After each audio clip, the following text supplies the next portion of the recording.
Hello বন্ধুরা, আবার তোমাদের জন্য নিয়ে চলে এসেছি আমি আমার নতুন ব্লগ দার্জিলিং ট্যুর। তোমরা দেখতেই পাচ্ছ আমরা রেনকোট পরে একদম রেডি হয়ে গেছি, কেননা যখন তখন বৃষ্টি হতে পারে, তাই না? দার্জিলিং পার্ক করবো আর টয় ট্রেন দেখবো না, তেমন কি হয়? এই তো টয় ট্রেনের দৃশ্য পেয়ে গেলাম। আমাদের মেন ডেস্টিনেশন হয়তো করবো, কিন্তু দার্জিলিংটাও হালকা করে ঘোরা হবে। এই যে দার্জিলিং মেঘাচ্ছন্ন অঞ্চল। এবার আমরা পৌঁছানোর দিকেই আছি প্রায় হোমস্টেতে। এই দেখো হোমস্টে থেকে বাইরের দৃশ্যটা তোমাদের অবশ্যই দেখিয়ে দিই। পাহাড় পাহাড়, শুধুই পাহাড়। কি মনোরম দৃশ্য।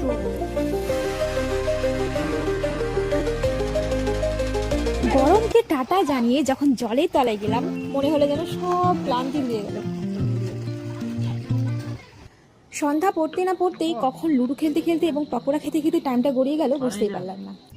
এবার আমরা বেরিয়ে পড়েছি আমাদের হোমস্টে থেকে। এবার তোমাদের সবাইকে টাটা বলার পালা। তো আমার এই ছোট্ট মিনি ব্লগটা তোমাদের কার কেমন লাগলো অবশ্যই কমেন্টে জানিও। লাইক সাবস্ক্রাইব করতে ভুলো না কিন্তু। টাটা।